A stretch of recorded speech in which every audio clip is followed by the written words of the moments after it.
peux vous aider. Vous savez ce qu'on fait aux femmes déguisées en hommes? On les pend.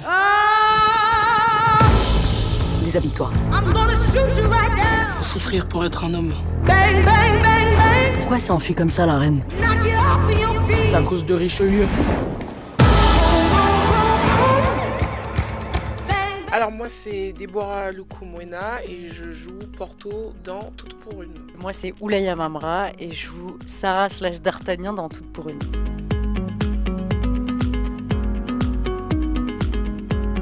Comme des enfants à qui on dit tu vas prendre une épée, tu vas te mettre sur un cheval et voilà, je pense qu'on a tous joué à, tu vois, aux Indiens et aux cow-boys, donc donc déjà c'était, moi j'étais hyper, enfin je me sentais chanceuse.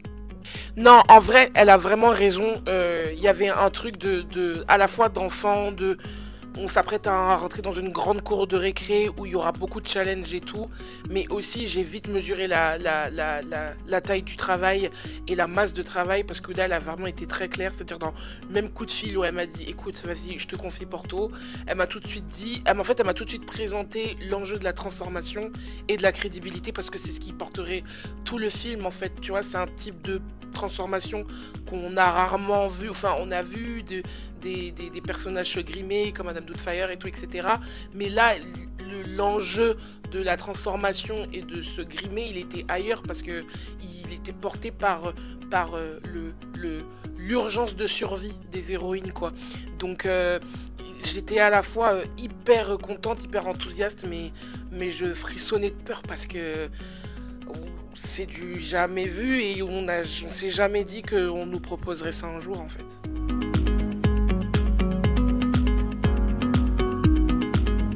J'avais le rêve de surpuissance, d'incarner la surpuissance et d'incarner des personnages beaucoup plus grands que soi et beaucoup plus éloignés de ça. Je pense que la jouissance d'un comédien et d'une comédienne, c'est d'aller vraiment à l'encontre de tout ce qu'on est et de tout ce qu'on a l'habitude de voir. Et finalement, en étant allé à l'opposé, je pense que c'est un peu pareil pour Oulaya. En fait, ça nous a ramené à nous, à notre propre féminité, à notre rapport aux racines, à notre rapport à la fuite, à la sororité, à nos liens familiaux, parce que, et c'est d'autant plus crucial pour Sarah, les questions de liens familiaux et de déracinement, etc. Donc en allant hyper loin, on est revenu à nous-mêmes et c'est ce qu'il y a de plus jouissif pour un comédien, quoi.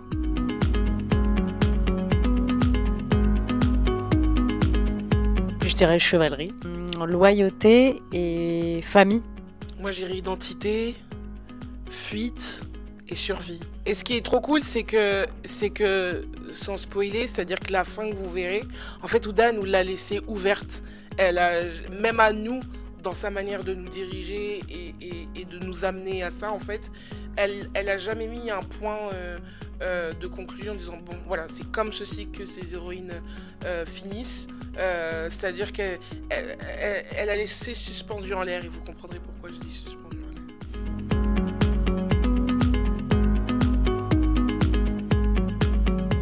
Tellement chiant. Elle me colle au basque. C'est l'impression d'être du chez soi, chez l'autre. C'est de la familiarité en fait qu'on a vite retrouvé, c'est des réflexes qu'on a vite retrouvés et c'est un confort, c'est-à-dire qu'on n'a pas besoin de se dire grand chose, que ce soit en jeu ou dans la vie. En fait ça s'est réinstallé tout de suite. On s'est rendu compte qu'on n'avait rien oublié, quoi. Oui, et puis c'est très agréable de jouer avec Deborah parce qu'au-delà d'être ma meilleure amie, c'est aussi une actrice extraordinaire et en vérité, je pense que j'ai pas eu des partenaires de jeu qui donnaient autant et avec qui c'était aussi facile de jouer. Donc c'est un cadeau qu'elle nous a fait, Ouda.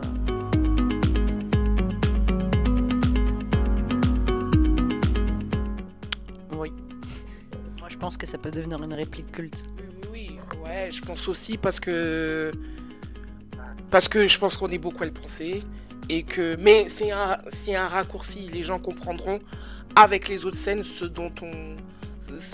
que cette réplique veut dire. Je pense que cette phrase sera culte parce elle fera appel aux thématiques abordées dans le film et à la manière dont on les aborde. Et elle révèle un mythe, surtout, que beaucoup d'hommes ont. Et cette réplique, elle représente un carcan que beaucoup d'hommes se mettent. De ouais, c'est vrai. Non, ouais.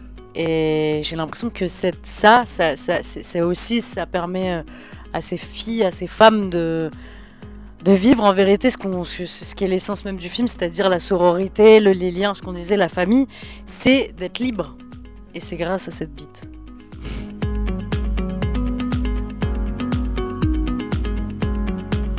Franchement, moi j'ai envie de faire un Marvel. En vrai, en fait, bon, on sait pas à quoi ressemble la préparation d'un Marvel, mais en tout cas on n'a pas été on n'a pas été préparé comme des actrices.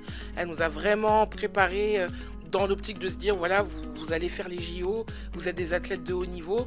Donc en fait on a intégré toutes les quatre cette notion du dépassement de soi dans l'entraînement, dans la répétition, dans la perfection. Et donc du coup moi j'aimerais bien mettre ça à l'épreuve du Marvel, quoi, et avec le budget qui va avec, bien évidemment, histoire d'arrêter de souffrir un peu. Moi, j'aimerais bien... Qu'est-ce que j'aimerais bien faire? Un Marvel, en vrai, c'est cool. Enfin, un film de super-héros, mais avec des super-pouvoirs, parce que j'ai l'impression qu'il y a un endroit où... Enfin, je sais pas, dans la vie, j'aimerais tellement savoir faire plein de trucs. Ouais, je dirais que vraiment, de manière très originale, un Marvel. Sans copier.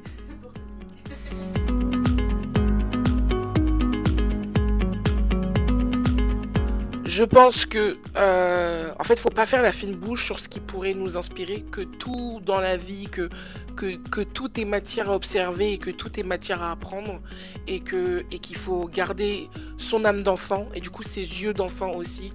Et croyez-moi, c'est la chose la plus dure à protéger, surtout dans ce milieu-là où la désillusion et la déception et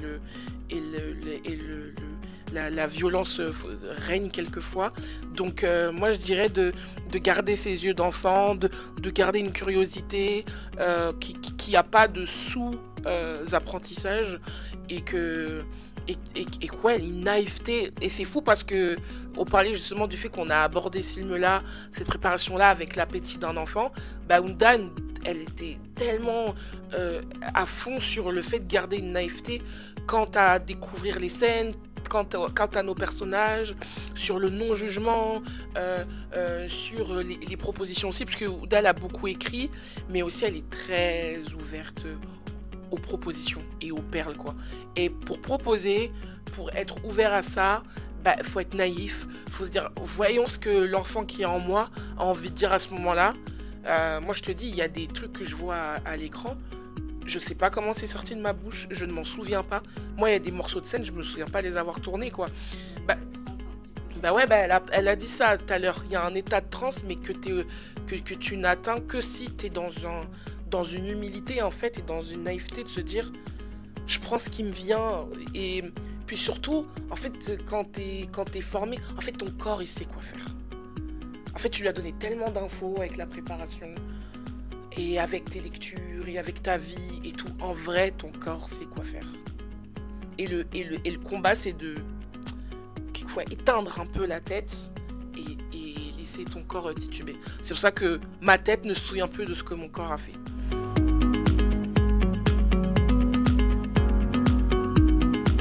C'est fou parce que cette scène-là, tu sais, on a fait plusieurs projets et à la deuxième, troisième projet, elle a pleuré à cette scène-là. Et j'étais surprise de sa réaction parce que elle était là quand on l'a tournée, elle l'a vue et tout, etc. Et sa réaction a différé. Et en fait, moi je pense que c'est une scène pivot parce qu'elle va abattre tous les préjugés que les gens, et particulièrement les hommes, auront de ce film, où ils penseront que c'est un film à charge contre les hommes et que c'est fait pour détruire la figure masculine, etc. Alors que pour moi, ce film, et notamment cette scène, c'est un plaidoyer pour les hommes en fait. C'est pas du tout à charge, au contraire, on dénonce tout un système patriarcal qui s'abat aussi sur les hommes, dont les hommes sont aussi victimes. Pour moi, les hommes utilisent le système patriarcal parce que leur esprit a été envahi par ce dernier et ils ont été convaincus qu'ils en avaient besoin pour régner. Enfin, ils se font bouffer par ce même système-là, mais autrement. Pour moi, là, c'est un peu la même chose, c'est-à-dire que c'est une scène qui rend compte de ça, en fait. De ce système et ces injonctions où tu as l'impression qu'elles te profitent à toi, homme. Ben en fait, non, elles te détruisent parce qu'elles t'obligent à te retenir, parce qu'elles t'obligent à t'enfermer dans... À un moment, on parle dans la nuit froide. Bon, peut-être que ça a été coupé, je sais plus, mais à un moment, je lui dis... je dis, Marquise, est-ce que tu le consoles quand il pleure la nuit seul dans son lit? Donc, on parle de cet enfermement et dans ce carcan dans lequel l'homme est également, en fait. Je pense que c'est pour ça que cette scène marque et qu'elle est pivot. C'est parce qu'elle va contre... ce que les gens pourraient penser d'un film fait avec des femmes, par des femmes qui quelquefois bottent les fesses des hommes, quoi. On les botte mais avec amour. On leur veut du bien aussi. Voilà. Nous on est toujours des cœurs, on n'est pas là pour la destruction. Waouh, mais on est d'accord, non? Qu'est-ce que tu veux ajouter? Non, c'est vrai, voilà, elle a parlé du mythe, de la virilité, de ce que Ouda cherche à faire, et je trouve qu'il réussit, c'est-à-dire pas être d'un côté ou de l'autre, mais questionner sur l'identité, qui nous sommes. Voilà, c'est la quête d'une vie, quoi, et je trouve que c'est hyper moderne comme film, parce que on est au XVIIe siècle, mais aujourd'hui on se pose les mêmes questions. Ça a l'air. Une pour toutes. Et toutes pour une. Imagine, le monde est à toi. Tout t'appartient. On n'a pas assez de fuir.